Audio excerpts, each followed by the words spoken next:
everyone, this is TechCrunch Live, where we help founders help other founders build venture-backed businesses. I'm Matt Burns.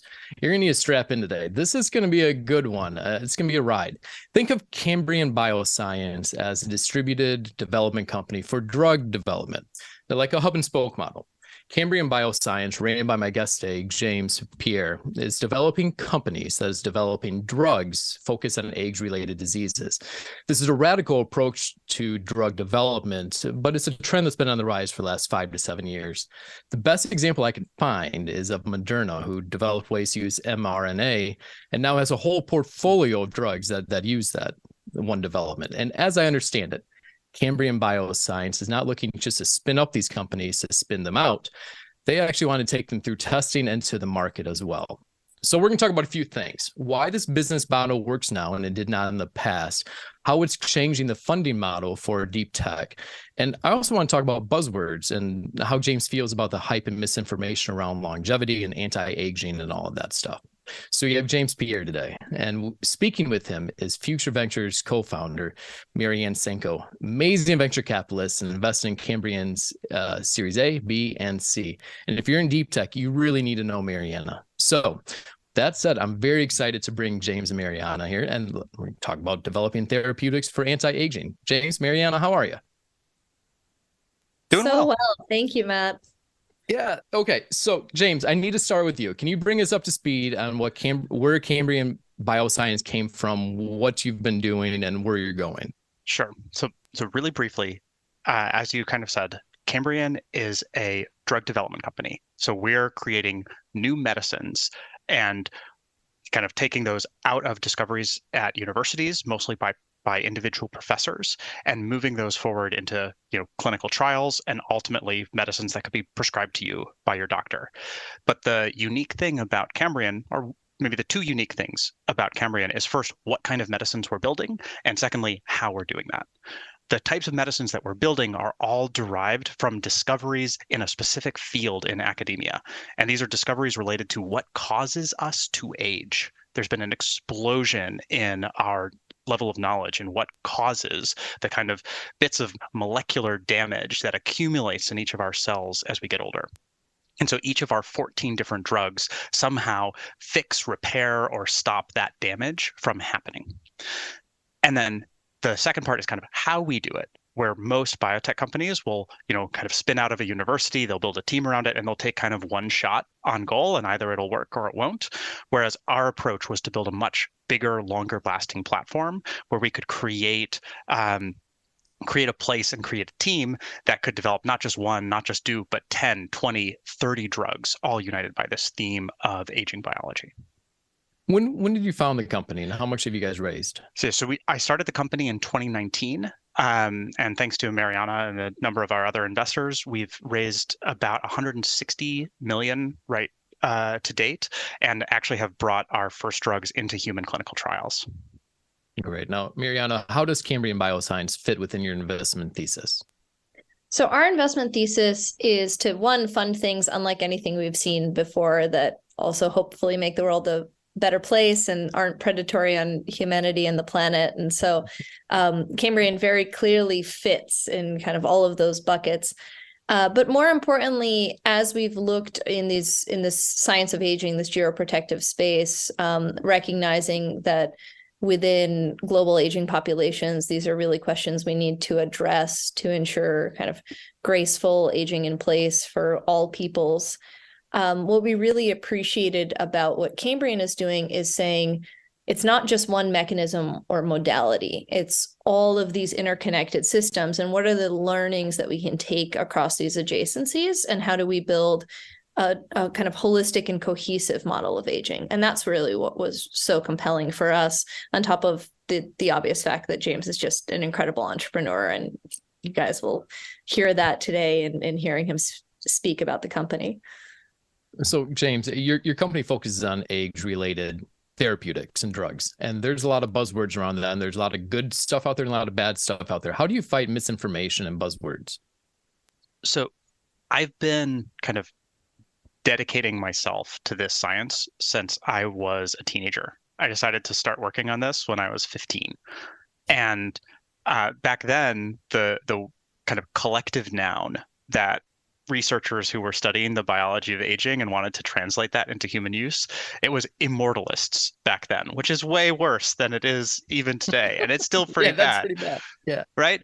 And so as I started kind of training and getting a PhD and like becoming an actual scientist, I had to push back against all of this non-scientific bullshit that people who were mixing science and like the real potential of the science with these philosophical ideas that we hear about a lot in science fiction, but also in like fantasy, right? People talking about elves and this kind of stuff, right?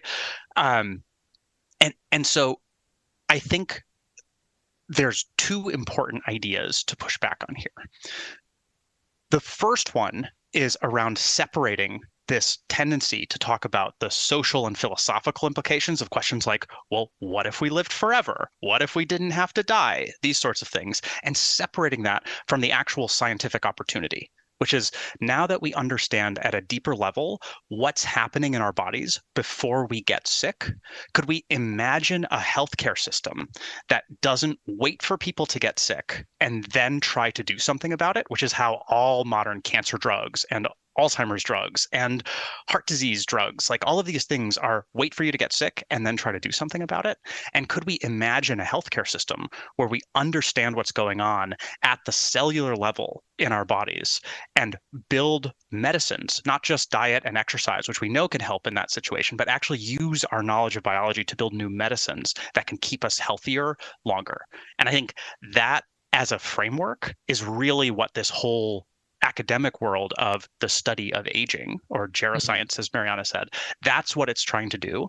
And the way that this is going to impact our lives in reality, at least in the next 10 or 20 years, is with a new generation of preventative medicines that should affect the world, I think, profoundly, but it'll affect it more like, how vaccines and antibiotics affected the world in the first part of the 1900s, as opposed to like, how something in some science fiction world where now everyone's living forever and creating all sorts of new moral quandaries affects the world. I think that's so far like outside of the realm of where the science actually is, that if we focus everything in, and I've been trying to get people to say this forever, just like call them preventative medicines, and all of a sudden everyone's like, yes, we actually want some of those. Yeah, I think a lot of the hesitation around it is there's occasionally stories pop up. Peter Thiel comes to mind, right? And his quest for anti-aging things. And then you guys are doing something with actual therapeutics and drugs and addressing Alzheimer's solutions. So how do you line those things up and tell your customers or your potential investors that you're doing A instead of B? So I think the key decision when we were building Cambrian that separated us from a lot of other, I would say, less scientifically grounded therapeutics plays, and Mariana's probably seen, I think, especially since investing in Cambrian, a lot of folks have come to you to talk about longevity biotech.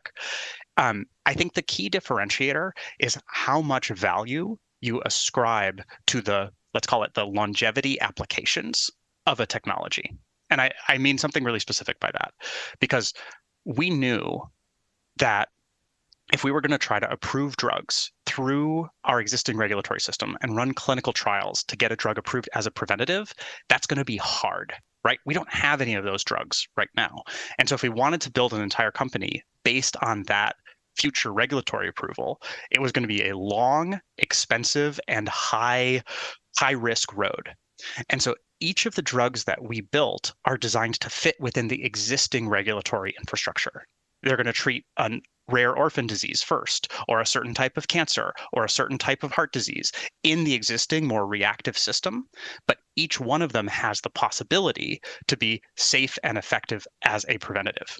And so the reason I think that framework is important is that strategy allowed us to assign this whole potential for these multi-disease preventative drugs.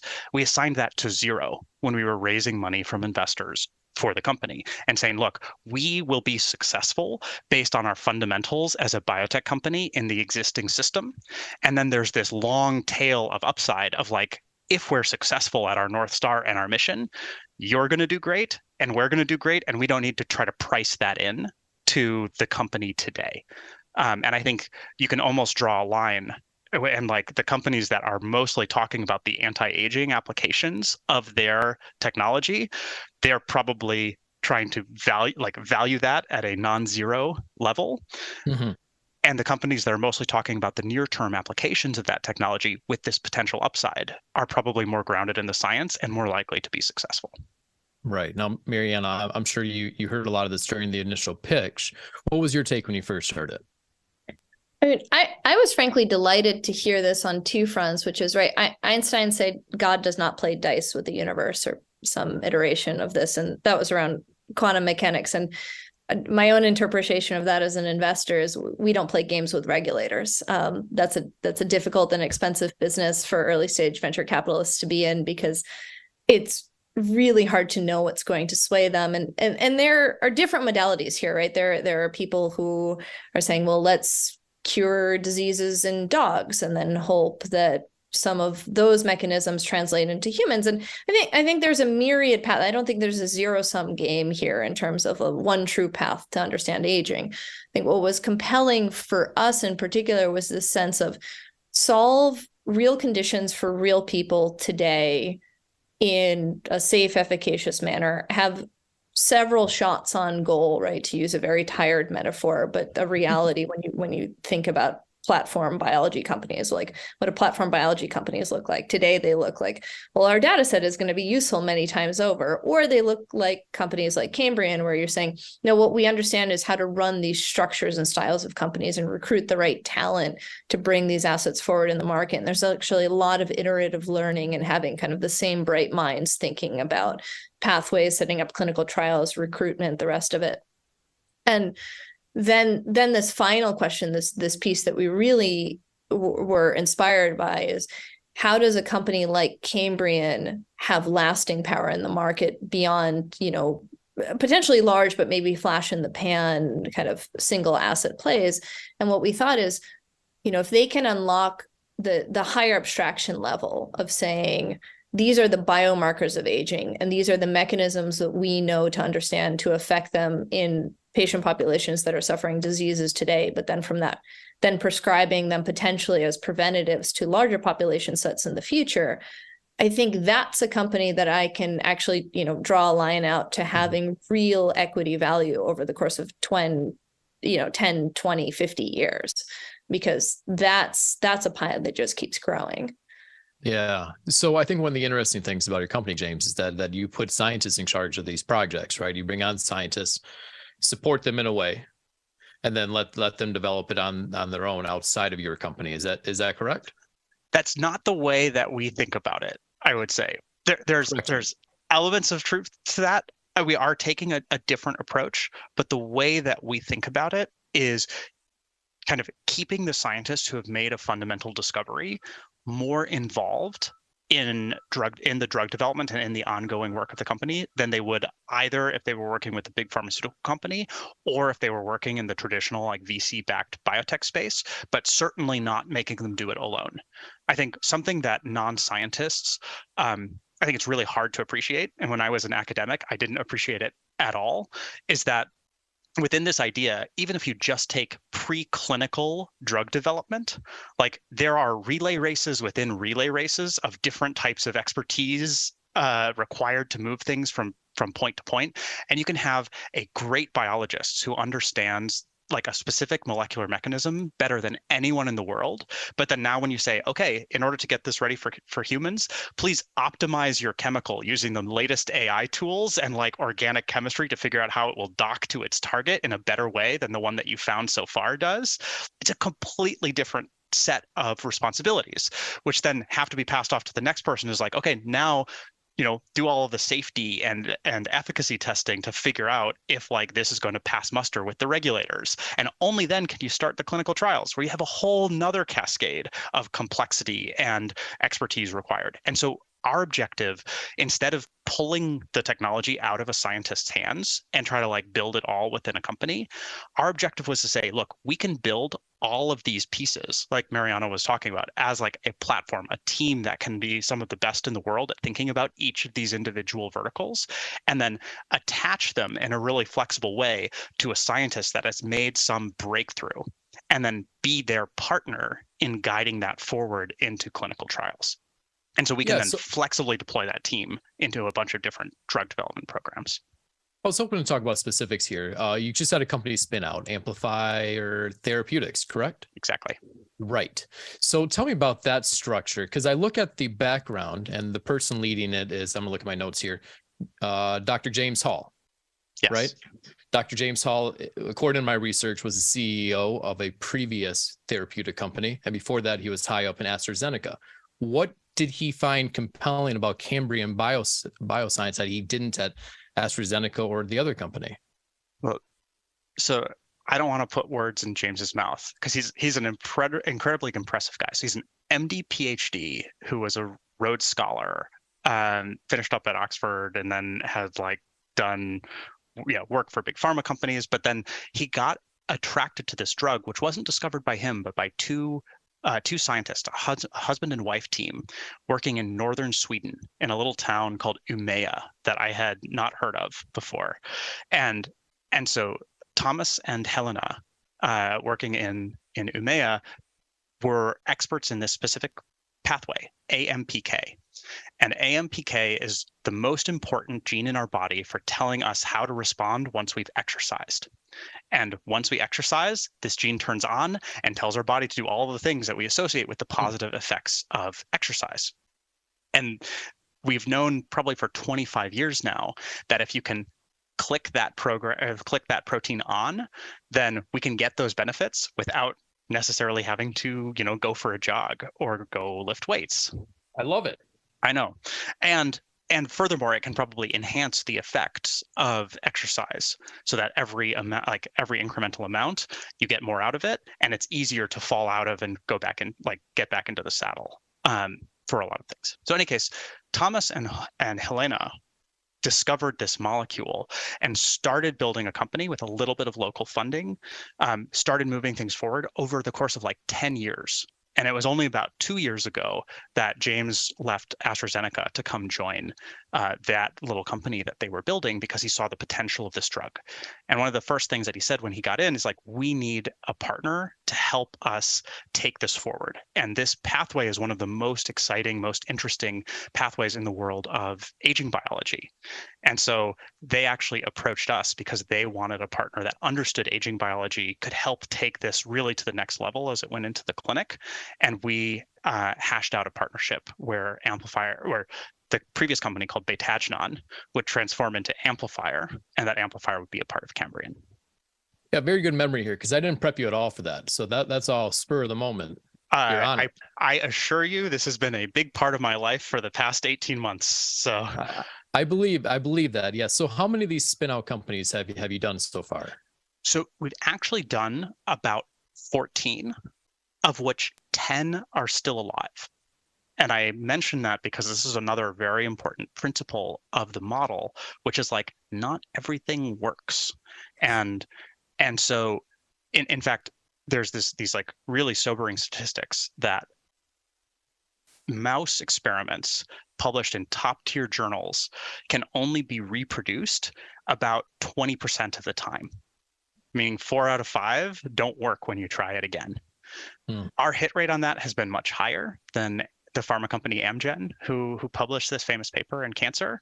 But still, the first thing that we do is always try to reproduce the experiments with the scientists. And sometimes that works, sometimes it doesn't. And sometimes it works, and then we still find another reason that there's no disease that we can move forward for this drug in the regulatory system that we talked about. And so for those reasons, we've definitely made some no-go decisions along the way, but kind of that pruning is part of the power of this model to kind of focus our efforts and resources in on the drugs and on the technologies that have really the highest potential. Yeah, that's interesting. And I'm hoping we can talk about how the equity breaks out here. How much is Mariana getting from these spin-out companies, and how much are the founders getting? I'm very interested in the structure. Okay. Well, so most of that we don't publish much of that online, but I can give you kind of the framework. I know, that's why I'm asking, because I can't find it.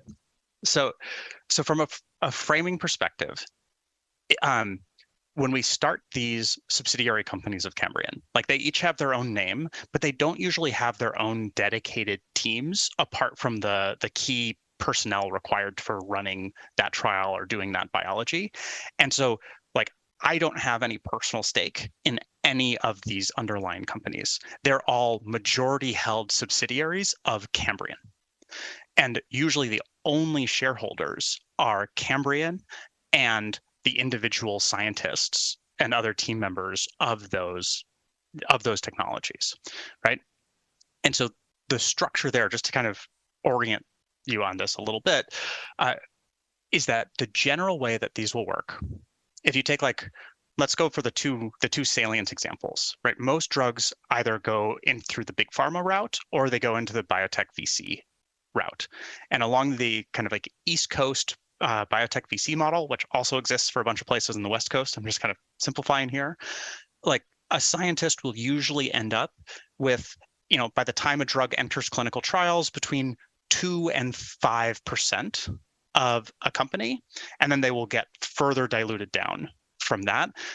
And there's all kinds of, the VC world with present company excluded is like, especially in biotech, there's a lot of dirty tricks that have been done, especially to founding scientists, once it was viewed that the founding scientists weren't needed anymore.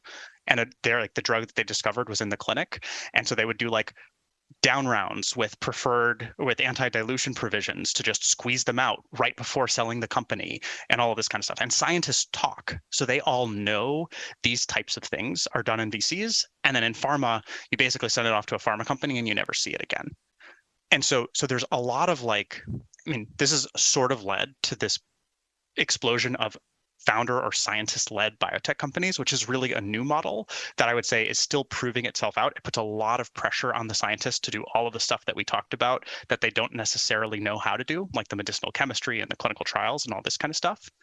And so with Cambrian's model, what we're able to do is to come in and say, look, we're going to give you an equity stake. Let's pretend it's like, and it's different for each company and each stage, but like a substantial chunk, high single-digit percentages is about the right place to go, but it will not dilute because we're going to figure out how, like, basically protect you, if you're the scientist, Matt, from being squeezed out by us and put that into the contracts right from the beginning so that we say, look, if this works out, you're going to be a multimillionaire no matter what we do with the finances and the contracts behind the scenes because you made this great discovery.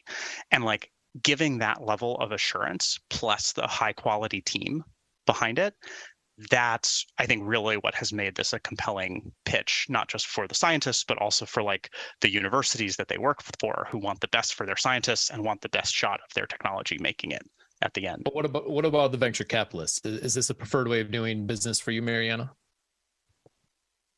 I think, well, yes, because we picked it, right? So by the very nature of our existence and participation here, we right. Clearly believe in this model. I think it works on two fronts, which is one, I think at the end of the day, investors are best suited when highly qualified, highly motivated teams continue to have an appropriately aligned incentive structure, because otherwise things get very wonky very quickly.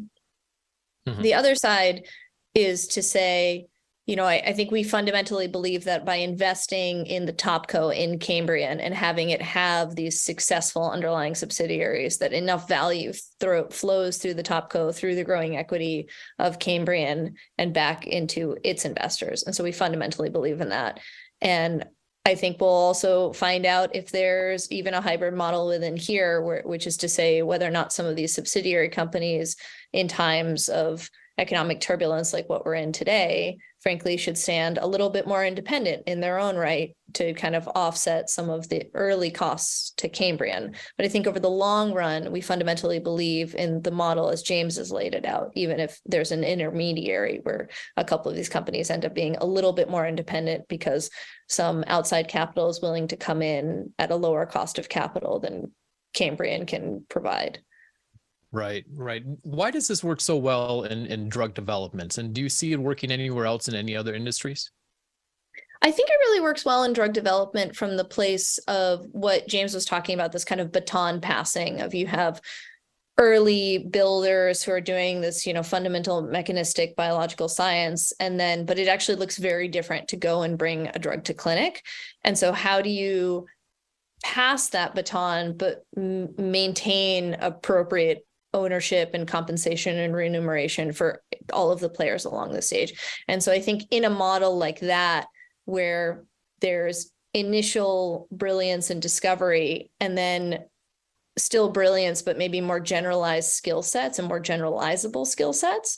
And so I think any model that carries that forward probably will see something similar. I think we're actually, frankly, seeing something similar in AI companies today, where you have initial developers coming up with novel algorithms and modalities, but it's actually the same kind of executives who come in at a product level and an engineering level and a marketing level, and they turn the crank on that, right? I mean, we have companies in the robotics field who are hiring chief executives from like fintech companies, because at the end of the day, what it takes to build technologies from those nascent stages to actually coming and hitting the market, like those are similar skill sets.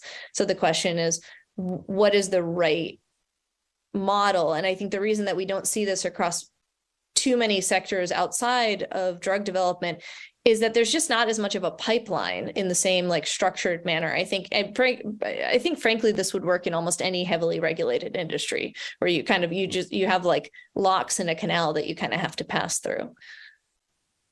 Yeah, great. James? I like that locks in a canal analogy. I'm in London right now, so it's salient. No, I think that's a really good way of framing it. The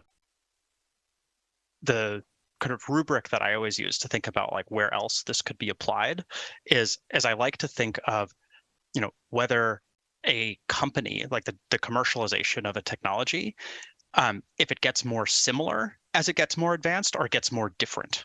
And I feel like for most, let's say, software companies, they actually start more similar, where it's like, hey, we're putting together a small group of team and we have to like build a little product and like demonstrate something. And then they have to find their product market fit, and they become more specialized as they grow. Whereas in drug development, I see it kind of moving in the opposite direction. Instead of like this direction going outwards, instead everything starts so different, right? You've made some discovery over here for this pathway or that pathway, and it's like completely different models, completely different expertise required, but then you're all going to the same place because everyone has to file the same regulatory documents with the FDA. And whether you're a gene therapy or a protein or a small molecule, there are differences between those things, sure. Big differences, but like there's also a ton of similarities. And so I see it as like a bottlenecking based on, the regulatory requirements like Mariana was talking about. And I think anytime you have that, you can build not just an executive, like a leadership team that has those business fundamentals, but a technical generalist team that has like these research fundamentals or these regulatory fundamentals or whatever it is that can like take the baton or move to the next lock to advance the technology forward. Move to the next lock. I love that. So right now you have 14 drugs in development. That's right. Or 10? Yeah. Yep. 14 drugs across 10 subsidiary companies. Right. So what's the ceiling on the companies you can support? Depends how megalomaniacal I want to be, right? Yeah. I think that the ceiling ends up looking a little bit, if you want to like run a mathematical model behind it, there's this idea in venture capital called the venture capital math problem, which is something that Mariana and her partner Steve know really well, which is basically if you have smaller funds, they tend to give better returns. And if you go too big, then you either have to take increasingly late stage opportunities because you just can't spend the right amount of time across all these different verticals. And so it's kind of a tough question, but factoring in like the low individual probabilities of success for any given drug. So any given drug has about a 15 to 20% probability of making it through clinical trials. Mm-hmm. So you combine that with this venture capital math problem, and like, of course, more is better from the first perspective, but then from the second perspective, you kind of have an upper limit. And that limit for us is probably around taking in 5 to 8 new opportunities every year or two. And then with attrition rates, that kind of gets us to a plateau where Cambrian at full bore has about 30 programs in development at any given time, some of which will then fail and be replaced, and we'll go from 8 to 4. And when you move from 8 to 4 a year, then attrition and onboarding new things starts to even off. And then you can kind of continue to turn the engine to create one new successful drug every 2 years or so out of that engine. And so that's what I imagine we could be at scale. Yeah. So your last raise was October 2021, $100 million round, right? What kind of capital requirements is required to fund 4 or 5 of these every year going forward? A large amount. Yeah, I imagine so. So when I first built the Excel model for Cambrian that I pitched to Mariana for our Series A, what I told her at the time was that it was going to take about $500 million total to make Cambrian fully self-sustaining and profitable as a drug company. And we're still on track to do that. And one of the pitches was like, if you take any one individual biotech company developing one platform, it's probably 250 in order to reach that point. And the fact that we can have 10 assets and kind of reach that self-sustainability with 10 plus companies kind of under our purview is a pretty cool idea, that we can be much more cost efficient than something like this. But it does have these really large capital requirements in a contracting market. So as Mariana was talking about, one of the cool things about the model we have is optionality. We can always raise capital at the top co, or find an opportunity to do a deal with pharma just around one asset, or raise capital from specific like drug by drug venture investors, which also exist around just one asset, and so on. So I don't know, that's a long-winded way of answering the question, but we have a little bit more to go. Some of that will be probably through going public and in the aftermarket going public or after going public. But yeah, the future is going to be interesting. Luckily, the last thing I'll say here is that unlike a lot of more technology-focused companies, biotechs tend to exit before they ever even generate revenues. And so a lot of the value buildup, right, and a lot of the game that you play isn't about when do you become profitable or so on. It's when do you hit key scientific data milestones where everyone in the community looks at some drug and says, oh yeah, that's clearly worth $1 billion or $3 billion or $2 billion or whatever. And we're very close to a number of those milestones, which is how kind of the biotech game gets played. Yeah, but if you did have to go to the markets, I was open to burn a little time here and asking Mariana about the fundraising environment right now for companies such as this. Would James have issues raising right now? I think it depends a lot on who he's talking to. And there are certain groups out there right now who are sitting on their hands on all new opportunities or frenetically trying to protect their own portfolios, right? There's a modality of kind of keep or kill in the market right now, and not a lot of, and so I think there is this question of who are the right funders at an inflection point like this for a company like Cambrian, where the sky's the limit on the upside, but that can feel constraining in a market where everyone is saying, oh, my cost of capital is a fair bit higher than it was not that long ago. There seem to be a bunch of potentially asymmetric outcomes here, and the good and the bad side, and how do I protect my downside? And so I think these very relevant questions. And at the same time, my sense is that there are plenty of groups who have the kind of long-term vision, who say this is not a nice to have ideology. Like, this is a fundamental need and necessity. And I think what we've seen over the long arc of human history is that investors who have been willing to kind of lay that pipe work early, right? So in whatever their respective fields, right? You can look at Edison in the early days of electricity, and how we partnered with JP Morgan, and like the initial funding and questions of saying, how do you fundamentally change the landscape of how we're going to think about entirely novel sectors? And I think that's one of the questions that Cambrian is asking of the world today, is to say, who's really thinking over the long arc of human health and human aging and healthy aging? And I suppose I'm hopeful that we're not alone in this sentiment, frankly, because also our funds are $200 million funds. If I could, I would fund James to the moon and back. But the reality is that we need more partners to support this. But I think we can make a very compelling case about why it's such an interesting investment, and why I think it'll pay more than dividends for all of us in the long run. We're about out of time here, and I'm going to cut you off, James. But I got to do one more thing for Mariana here. What are you funding right now, and what's the best way for entrepreneurs to pitch future ventures? Yeah. We honestly, anything under the sun that is a novel technology that's on good fundamentals, like technological fundamentals. As much as I love fantasy novels, right? We do get down to bare metal, but right now, I mean, I deeply care about anything that's addressing our capacity to live cohesively and sustainably on this planet, and maybe eventually other planets. And just shoot me an email to Mariana@future.ventures, and I'd love to hear from anyone who thinks they're doing something world changing. Yeah, that's great. Okay, well, thank you so much for that part, but we're not done yet. We have one more segment of the show called Pitch Practice, and this is one of my favorite parts, although the conversation was absolutely lovely.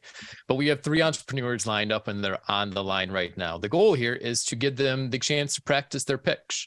So they're going to have 2 minutes to pitch you two, and then we get 4 minutes of feedback, and the feedback can be about their pitch, it can be about their company, it can be about anything. So with that said, we're going to bring on the first one, and I think these are all medical adjacent. Oh, the wild card is not, but the first 2 are medical adjacent. So we're going to bring on OE Medical. Did I say that right? Patel, Dr. Patel, are you there? Hello. Hi there. How are you? Good afternoon. And thank you for providing this opportunity. And I'm Dr. Adarsham Patil. I am a minimal access surgeon by profession, and I have 20 years experience as a surgeon. Fantastic. Well, sir, I'm going to start the timer now. So you have 2 minutes to present your company. Okay. Thank you. Here we go. Hello, good afternoon again. I'm Dr. Adarsham Patil. I'm a minimal access surgeon, and I have a 20 years experience as a surgeon. And I have invented a scope to peek inside the abdomen under local anesthesia. Presently, if you want to peek inside the abdomen, you have to perform a surgery, a diagnostic laparoscopy or a diagnostic laparotomy, which means we have to admit the patient to the hospital, shift him to the operation theater, give him an anesthesia, and perform a surgery, which is expensive and painful and inconvenient for the patients. With our scope, this procedure can be performed as an ambulatory procedure, which means patient can walk in, get this procedure done, and walk out on the same day, which is cost-effective, convenient, and quick. So this has multiple compelling applications in cancer care, women's health, emergency care, and it has some very exciting future applications. The total addressable market size for this endoscopies is $40 billion, and the accessible market size is around $4 billion. We have a patent for this device, and we have received a very good first examination report, and we are in the process of applying for an FDA and getting an FDA clearance, and we are looking for an investment of $1 million to get our product to market. There are approximately 20 OEMs in the market. We intend to partner with them, we leverage their global marketing and distribution network, and get to the market quickly. And we have a great opportunity to exit with these companies as well. Thank you. Oh, very good. Thank you so much. And I was busy looking at your website. You have a nice demo on your site, and I'm going to put this URL in our hop-in chat. And Thank for you. people listening, it is OUI-medical.com. Thank you. Thank you very much. Yeah, of course. Mariana, let's start with you. Any feedback? Well, one, I'm just deeply impressed with your capacity to so eloquently share a frankly pretty complicated topic in a very short time. Thank you. The challenge for many investors around med devices is how you get through the regulatory pathway and whether or not you'll be a novel device or kind of tag along to an existing device framework. Do you know which one you fill in? Yeah, so we have a predicate as a laparoscopic device. So we have identified a predicate, and we are expect to go through the FDA in next 6 months. So we have a predicate for this device, and also we intend to use existing CPT codes actually. That's great. Yeah, so that was my next question, which was whether or not existing codes you can already slide in underneath. I think one of the challenges ends up being who are the right capital providers for a company like this, because the simple reality is that the medical device market is completely cornered by a handful of players like Boston Scientific, and they kind of have a throttle on the market. And so because you end up effectively needing to partner with these partners, they hold such lopsided unit economics in those partnerships. And that can be very frightening for an early stage investor to say, well, I don't really know what I'm getting because potentially I get washed out in one of these partnerships and where the royalty stream. So really, my feedback would be at the earliest stages is to the extent that you can draw out the boundaries of those partnerships, that will lead to the deepest clarity for your early stage investors. The other aspect is this question of who are the right types of funders.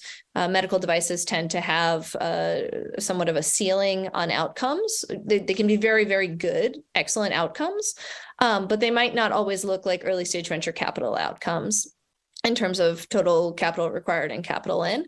And so I know that James has a bit of experience here in terms of like the various parties who fund varying early stage companies in the space. So I'm going to pass the baton to James and see if he has anything to add on from that perspective.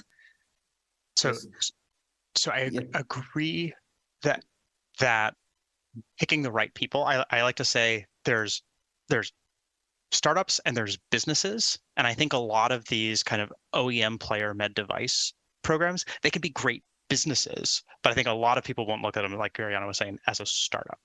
I know we only have a minute left, so I wanted to offer two kind of additional maybe pieces of feedback or thoughts coming from my perspective as an entrepreneur who does a lot of pitching.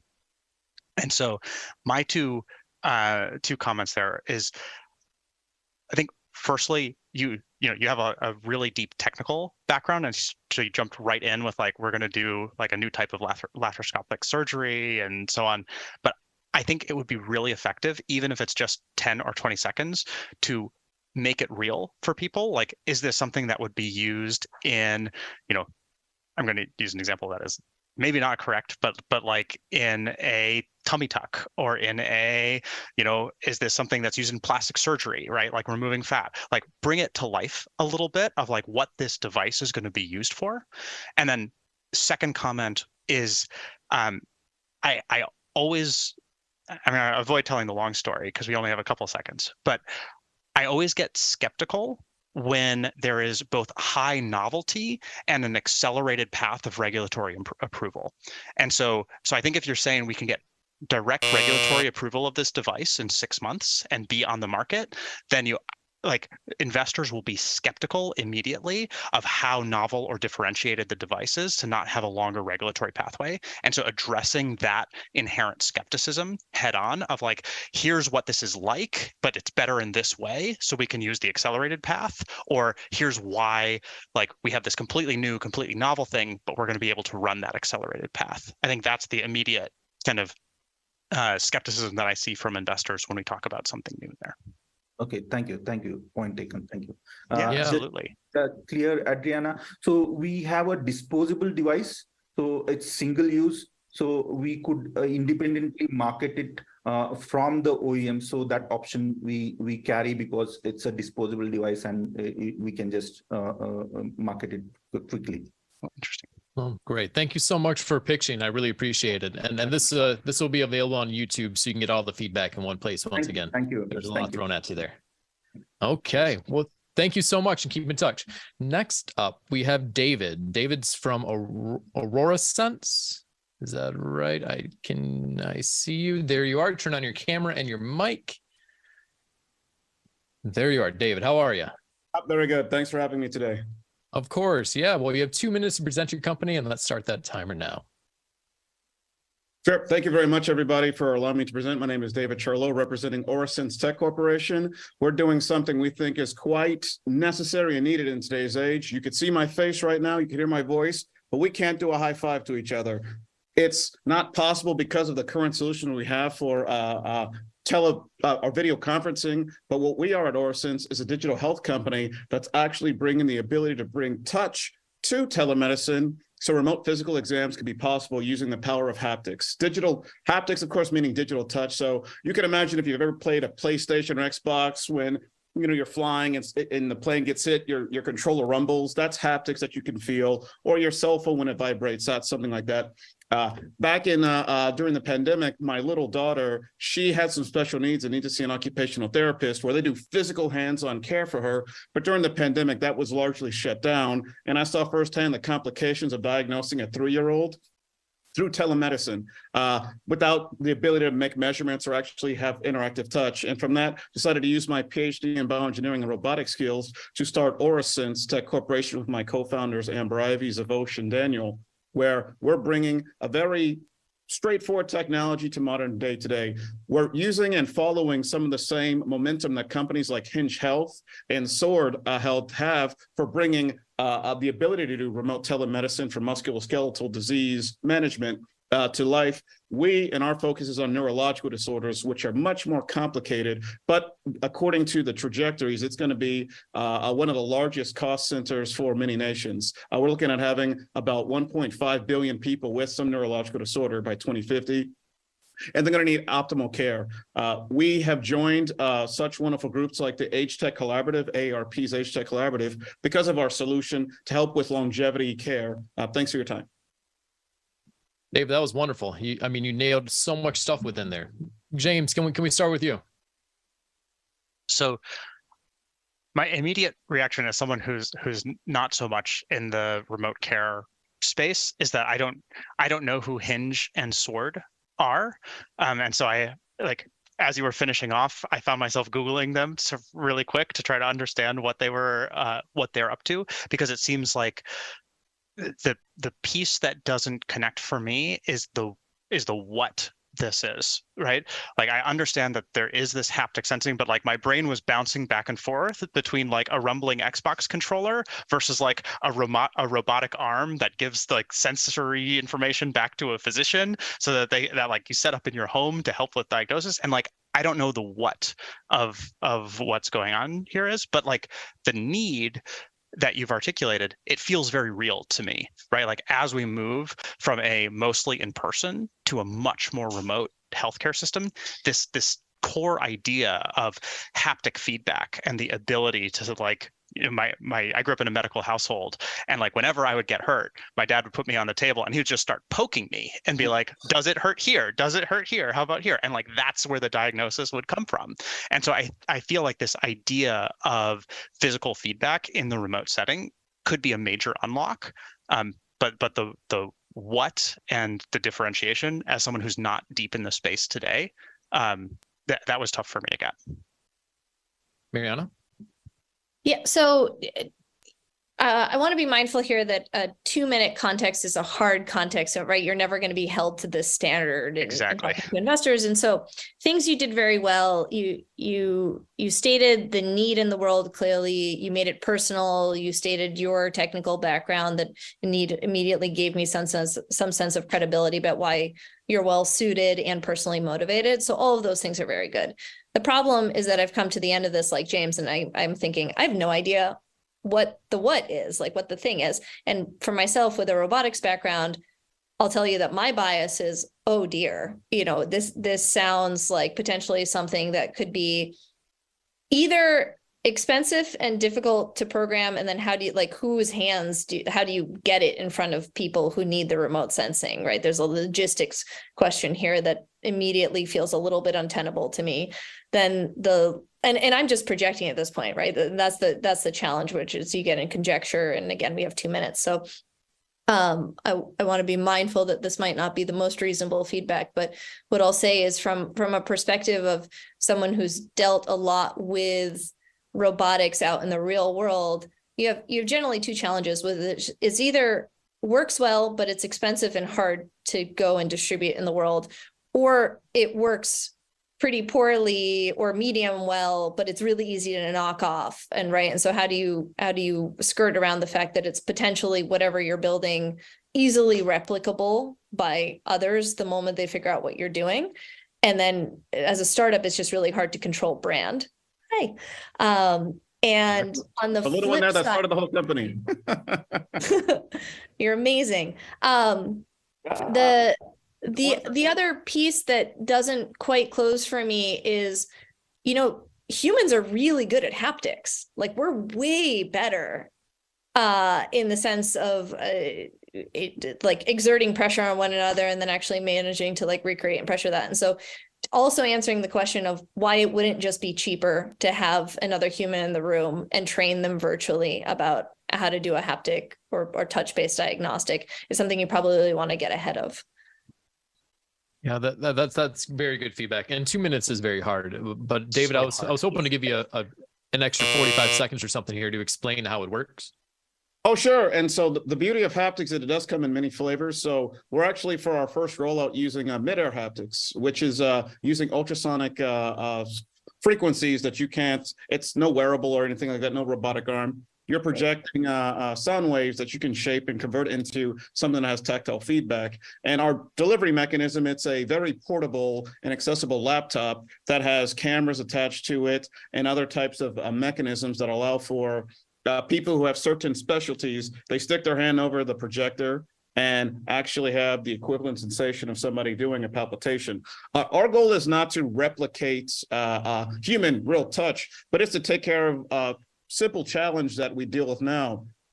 If you live in a major city like New York City, Chicago, or something like that, you've got great care. But if you live in the state of New York and you're up near Buffalo, you're gonna have to drive that 4 hours to get to the great care. So we're solving up front a geographic time and place problem where there aren't enough trained professionals that could actually cater to the people in need today. And so our first rollout, we're targeting not the whole body, but we're looking at hand and wrist care first that tie to certain neurological disorders like multiple sclerosis or ataxias that you might get if you have a stroke, which there's a huge cost burden as those conditions progress to worse, and there needs to be some intermediary action happening. So that's some of the details. And I would say the first 20 seconds of your response there was like so sharp and clear that like if you're ever in the 2-minute time crunch or like the elevator pitch scenario again, something there about like we're using sound waves and like you could like,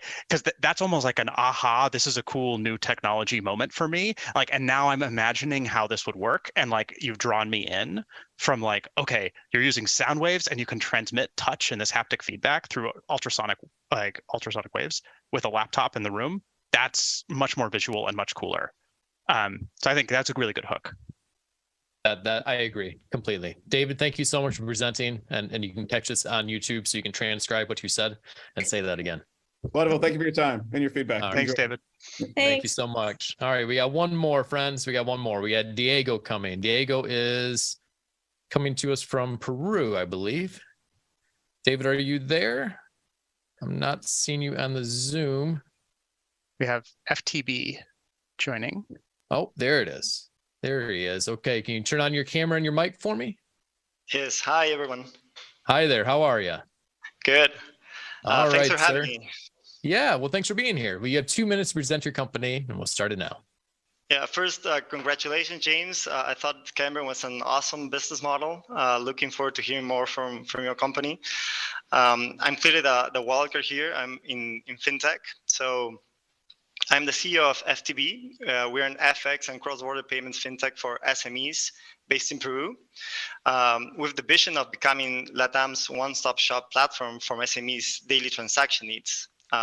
We want to achieve this by providing SMEs with a last-mile solution for the B2B payments processes through an easy-to-connect platform. So why focus on this? SMEs are a poorly served segment by the banking industry. While they represent about 90% of businesses and more than 50% of the employment worldwide. Usually you have like the top-notch corporations or big company segment, which is well served by banking executives. On the other side, you have the retail sector or the consumer sector that's well served via the digital platforms. But these digital platforms are not really properly or fully adapted for SMEs needs, and especially in developed markets like LATAM. So we serve with a local FX service where companies could buy and sell, or where they can buy and sell US dollars via bank wires. And then we implement cross-border payments to further service the needs of our customer, right? Because they don't need to buy or sell US dollars, they need to make a payment. So we're now able to pay in more than 20 currencies to more than 150 countries. And we're looking to expand to mass local payments. So we're able to service a full range of needs of our customers, not just going to pay their foreign suppliers, but also paying their local suppliers. And with this platform or full suite of services and products, we're looking to expand regionally to other countries in LATAM, particularly Mexico. That was very nice and concise. Thank you so much. Well done. Mariana, let's start with you. Any feedback? Yeah, I want to be clear that I don't feel like I'm at my best and highest use providing you feedback on this, because fintech startups are a bit out of my personal wheelhouse. That said, I think that any pitch, particularly a fintech company in an emerging market focused on SMEs, needs to speak about what the solution space is already, or equivalent businesses that have taken off in the US. Like, what is the competitive landscape? Because one of the questions that my mind goes to is to say, well, are there people doing this? You have various companies that have been trying to provide all sorts of fintech services. I imagine that they've also become aware of the SME market. And so if it has so little penetration from fintech companies today, as you're suggesting, my question would be, why are you then uniquely suited to service them?